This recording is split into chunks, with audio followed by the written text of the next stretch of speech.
धन्यवाद सभापति महोदय। कभी सुदामा पांडे धूमिल जी ने कहा था कि एक आदमी रोटी बेलता है, एक आदमी रोटी खाता है, एक तीसरा आदमी भी है जो न रोटी बेलता है न रोटी खाता है, वो सिर्फ रोटी से खेलता है। वो तीसरा आदमी कौन है? मेरे देश की संसद मौन है। सभापति महोदय, वो भी क्या दिन थे जब संसद में देश का बजट पेश होता था तो देश की सड़कें ठहर जाया करती थीं। रेल बजट पेश होता था तो लोगों की उम्मीदें रेल के डिब्बों की तरह पटरियों पर दौड़ने लगती थीं। पूरा देश धड़कने रोक करके वित्त मंत्री और रेल मंत्री को सुना करता था। अफसोस, अब बजट पेश हो जाता है, मीडिया चैनल सरकार का महिमा मंडन करते हैं और बेचारी जनता बजट के आंकड़ों के शब्द जाल में उलझी हुई महीनों बाद समझ पाती है कि उसका तो फिर से कट गया। सभापति महोदय, पिछले 2 साल अमृतकालीन बजट पेश किए गए और इस बार एक नई शब्दावली गढ़ी गई है, तुष्टीकरण बनाम संतुष्टीकरण का बजट। सभापति महोदय, सुनने में कितना अलंकारिक लगता है ये शब्द। सोच रहा हूं देश की वित्त मंत्री और प्रधानमंत्री जी से पूछूं कि आखिर किसकी संतुष्टि?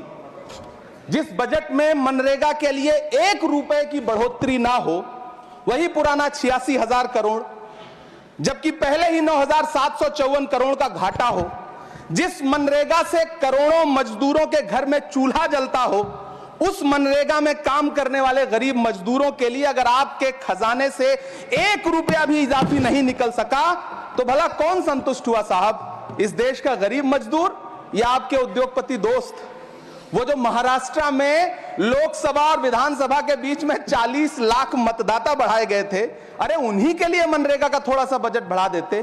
क्या उसमें मनरेगा का एक भी मजदूर नहीं था? 40 लाख लोगों में सारे के सारे 12 लाख की छूट वाले से आगे के लोग थे।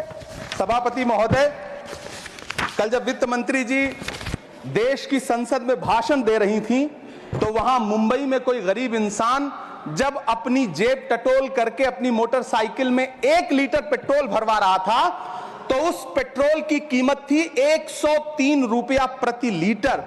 आखिर इतना महंगा पेट्रोल डीजल खरीद के कौन संतुष्ट हो रहा है? इस देश के गरीब लोग या फिर सरकार के चहेते धन्ना सेठ? सभापति महोदय, वित्त मंत्री जी इस बजट को मध्यम वर्ग को संतुष्ट करने वाला बजट बता रही हैं। अरे मैडम, हम आप यहां पर बैठे रहते हैं और वहां बाहर इसी दिल्ली में 1 लीटर दूध, चाहे वो अमूल का हो या फिर मदर डेयरी का हो, उसकी कीमत 73 रुपए लीटर है। इतना महंगा बेच करके कौन संतुष्ट हो रहा है? गरीब जनता या आपके धन्ना सेठ दोस्त? सभापति महोदय, इस सरकार का बाजार और महंगाई पर कोई नियंत्रण नहीं रह गया है। चाहे देश में लहसुन 400 रुपए किलो बिक जाए, टमाटर 100 रुपए किलो बिक जाए, प्याज का दाम सुनकर आंखों में आंसू आ जाए, लेकिन वित्त मंत्री महोदया बजट में महंगाई का मां भी नहीं बोलती हैं। बच्चों की किताब और पेंसिल तक पर टैक्स लगाने वाले सरकार से मैं पूछना चाहता हूं कि आप मध्यम वर्ग का हितैषी बताते हैं, खुद को तो शर्म नहीं आती है? खुद को धार्मिक कहने वाली सरकार भगवान श्री कृष्ण के प्रिय खाद्य पदार्थों दही और मक्खन तक पर जीएसटी लगाती है और बात करती है मध्यम वर्ग की हिमायती होने की।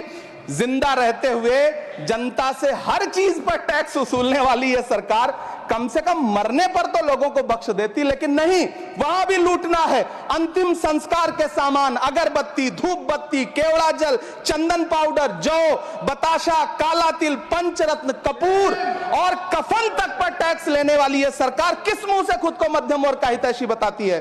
कौन सी संतुष्टि? किसकी संतुष्टि? कदम कदम पर टैक्स देकर लूटने वाली जनता की या फिर जनता से टैक्स वसूल करके धन्ना सेठों का खजाना भरने वाली सरकार की? किसकी संतुष्टि?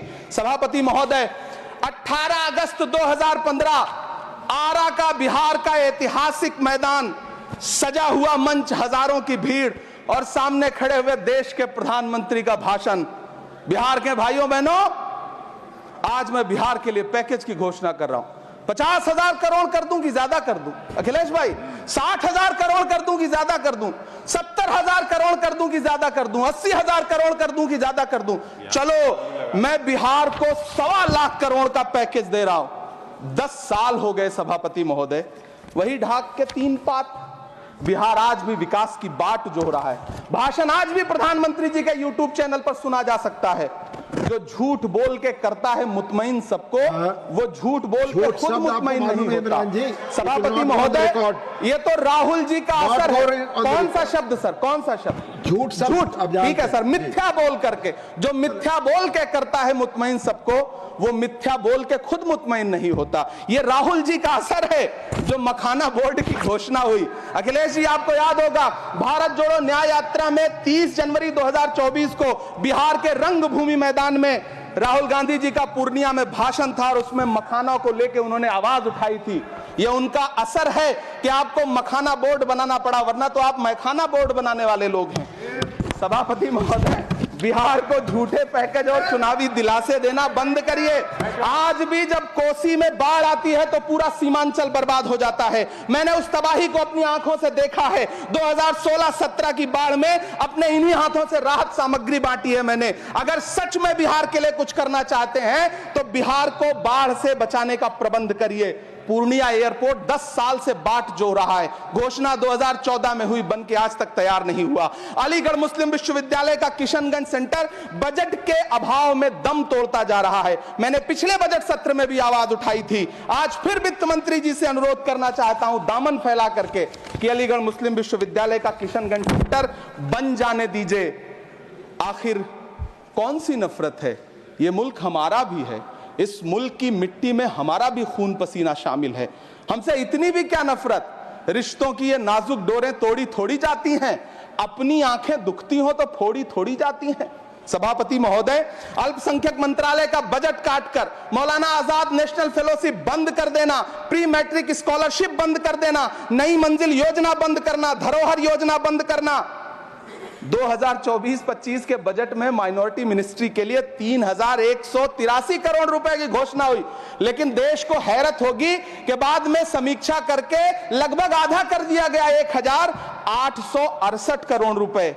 मुझे सरकार से पूछना है कि कौन संतुष्ट हुआ? इस देश का अल्पसंख्यक संतुष्ट हुआ है या आप संतुष्ट हुए? किसका संतुष्टिकरण?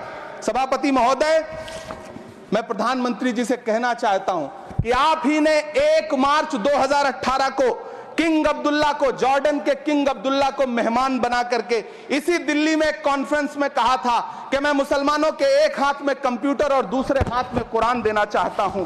कंप्यूटर देने की बात तो छोड़िए, पढ़ाई के लिए जो स्कॉलरशिप मिल रही थी उसको भी छीन लिया आपने। किसको संतुष्ट करने के लिए? हम समझते हैं इस साजिश को। आप माइनॉरिटी मिनिस्ट्री का बजट काटते काटते एक दिन मिनिस्ट्री को ही बंद कर देना चाहते हैं। वो जहर देता तो सबकी नजर में आ जाता, सो ये किया कि हमें वक्त पर दवाएं न दी। सभापति महोदय, मैं तो वित्त मंत्री जी से पूछना चाहता हूं आपके माध्यम से कि शायद आपको पता ही नहीं है कि गृहस्थी चलाने वाली एक गृहिणी की मुश्किलें क्या क्या होती हैं। आपने कभी सोचा भी नहीं होगा कि जब वो किचन में सब्जी बनाने के लिए कढ़ाई में तेल डालती है तो उसके साथ उसके आंसू भी गिरते हैं। सभापति महोदय, शायद उन्हें पता भी ना हो कि एक छोटी सी गाड़ी और एक छोटे से फ्लैट का EMI भरने के बाद इस देश का एक गरीब इंसान जब अपने बच्चों की फीस भरने के बारे में सोचता है तो उसे कितनी खुशियों का गला घोंटना पड़ता है। शायद उनको पता भी नहीं है कि फसल बेच करके बिटिया की शादी का सपना सजाने वाला किसान जब अपनी फसल बर्बाद देखता है तो कितनी रातें सो भी नहीं पाता है। सभापति महोदय, शायद वो कभी इस पीड़ा को समझ ही नहीं पाएंगी कि परिवार के किसी एक सदस्य को कैंसर जैसी बीमारी हो जाए तो घर और जमीनें गिरवी रख उठती हैं लेकिन इलाज नहीं हो पाता। सभापति महोदय, इसी देश की संसद में कभी स्वर्गीय सुषमा स्वराज जी ने कहा था कि जब देश की करेंसी गिरती है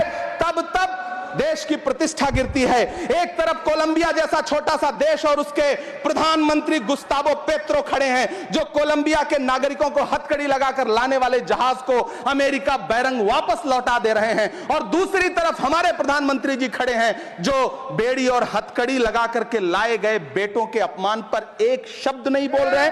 सभापति महोदय, मैं इतिहास के पन्ने पलट रहा हूं, मुझे 2 किरदार याद आ रहे हैं। एक तरफ निक्सन के 7वें बेड़े की धमकियों के सामने लोहे की तरह अडिग इंदिरा गांधी खड़ी हैं, तो दूसरी तरफ खुद ही नमस्ते ट्रंप का नारा लगाते हुए प्रधानमंत्री जी खड़े हैं। मेरे कानों में सुषमा स्वराज जी की आवाज गूंज रही है।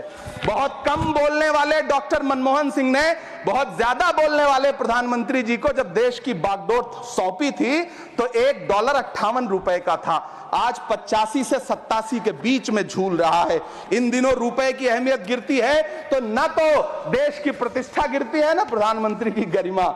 जिस देश में 80 करोड़ लोगों को 5 किलो राशन के लिए कतारों में लगना पड़ता हो, उस देश में यह सरकार 12 लाख तक के टैक्स न लेने के लिए अपनी पीठ थपथपा रही है।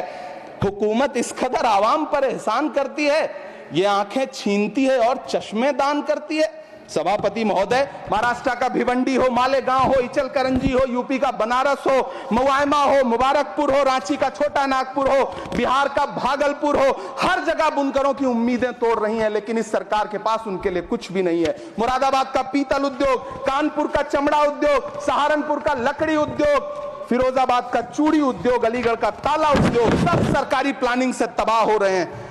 इन तमाम के बीच सरकारी सपोर्ट से बस एक उद्योग फल फूल रहा है, नोएडा का नफरत उद्योग। सभापति महोदय, जिस देश में 40 से 45% मेडिकल फैकल्टी की सीट खाली हो, वहां बजट में 75,000 नए मेडिकल सीट्स का ऐलान हो रहा है। सरकार बहादुर, कम से कम इस देश के पढ़े लिखे युवाओं को तो मूर्ख समझना बंद करिए। वो अब तिजारती पहलू निकाल लेता है। पहले 7500 मेडिकल सीट्स बाद में बनाइएगा, पहले जो एम्स में 2161 पद खाली पड़े हैं उनको तो भर दीजिए। वो अब तिजारती पहलू निकाल लेता है। मैं कुछ कहूं तो तराजू निकाल लेता है। मैं इसलिए भी तेरे फन की कद्र करता हूं तो झूठ बोल के आंसू निकाल लेता है। सभापति महोदय, फिर झूठ आया है, मैं उसे मिथ्या कर दे रहा हूं। शायरी में बार बार आ जाता है, क्या करूं महोदय।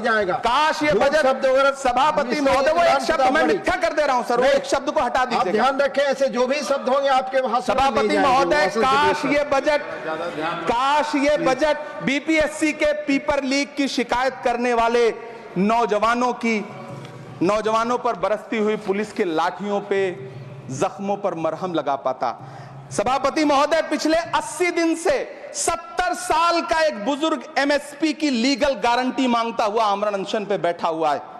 काश ये बजट किसान नेता जगजीत डल्लेवाल की टूटती हुई सांसों की पीड़ा सुन पाता। काश ये बजट प्रतियोगी परीक्षाओं की तैयारी के लिए दिल्ली, कोटा, पटना, अहमदाबाद जैसे शहरों में, इलाहाबाद जैसे शहरों में किताबों के साथ गल रहे युवाओं के सपनों को जिंदगी दे पाता। काश ये बजट वंदे भारत के सुनहरे विजुअल के बजाय देश की गरीब जनता को कुछ और पैसेंजर ट्रेनें दे पाता। काश ये बजट सीनियर सिटीजन को ट्रेन टिकटों में मिलने वाली रियायतें वापस लौटा पाता, जिनको सरकार ने कोविड के नाम पे छीन लिया था। काश ये बजट किसानों की राह में कीले नहीं बल्कि कालीन बिछाने वाला बन पाता। काश ये बजट सरकारी मालिकों को यह समझा पाता कि नेहरू को कोसने से अर्थव्यवस्था नहीं सुधरेगी, उसके लिए डॉक्टर मनमोहन सिंह साहब की अर्थ नीति अपनानी पड़ेगी। पिछले 11 साल से नेहरू जी को कोस रहे हैं, आखिर कब तक कोसिएगा? थोड़ा पंडित नेहरू जी के बारे में पढ़िए, तब पता चले कि पंडित नेहरू की शख्सियत का नाम है। दुनिया का पहला ऐसा राजनेता जिसने अपनी जिंदगी की आजादी के लिए, देश की आजादी के लिए 3259 दिन अंग्रेजों की जेल में बिताए। पंडित नेहरू एक ऐसे महान शख्स जिनके पिता पंडित मोतीलाल नेहरू, जिनकी बहन विजय लक्ष्मी पंडित, जिनके बहनोई पंडित रंजीत सीताराम, जिनकी बेटी इंदिरा गांधी, जिनके दामाद फिरोज गांधी, सब ने अंग्रेजों से लड़ते हुए स्वतंत्रता आंदोलन में जेल काटी। आप किस मुंह से उनकी लकीर छोटी करने की बात करते हैं? नहीं कर पाइएगा, 7 जन्मों में नहीं कर पाइएगा, क्योंकि जिस्म की मौत कोई मौत नहीं होती है। जिस्म मिट जाने से इंसान नहीं मर जाते, धड़कने रुकने से अरमान नहीं मर जाते, सांसें थम जाने से ऐलान नहीं मर जाते। जिस्म की मौत कोई मौत नहीं होती है। सभापति महोदय, मैं आपके सामने खड़ा होकर के एक बहुत छोटी सी कहानी सुनाना चाहता हूं कि महान बादशाह सिकंदर ने जब यूनान फतेह किया तो जीत का जश्न मनाने के लिए शहर की सड़कों पर निकला, तो उसने देखा कि पूरा शहर तो जश्न मना रहा है, एक फकीर सड़क के किनारे चादर तान के सो रहा है। सिकंदर को गुस्सा आया, घोड़े से उतरा, उस फकीर के पास गया और उसे सोता देख करके उसे जोर की एक लात मारी और लात मार के कहा कि क्यों रे फकीर, मैंने यूनान फतेह कर लिया, लोग जश्न मना रहे हैं और तू सो रहा है। उस फकीर ने उन्नीदी आंखों से सिकंदर को देखा और देख करके कहा कि शहर जीतना बादशाहों का काम है, लेकिन लात मारना तो गधे का काम है। सभापति महोदय, गरीब जनता को लात मारना बंद करिए। यह अमीरों के लिए बनाया गया बजट है, यह निराशाजनक बजट है। हम अमृतकाल सुनते आ रहे थे, यह अमृतकाल इतनी जल्दी समाप्त हो गया कि अब अमृत काल का कोई नाम तक नहीं लेना चाहता है। इसलिए मैं इस सदन में खड़ा होकर के देश की वित्त मंत्री महोदया से कहना चाहता हूं कि आपने अल्पसंख्यकों के बजट में जो कटौती की है उसको बहाल करिए। आपने मनरेगा को जो स्थिर रखा है उसका घाटा 9,754 करोड़ है, कम से कम उतना बढ़ा करके फिर से उसे बहाल करिए। नौजवानों के लिए रोजगार दीजिए, किसानों को एमएसपी की लीगल गारंटी दीजिए। यही मैं आपसे अपील कर रहा हूं। धन्यवाद सर, आपने इतना जो समय दिया उसके लिए शुक्रिया।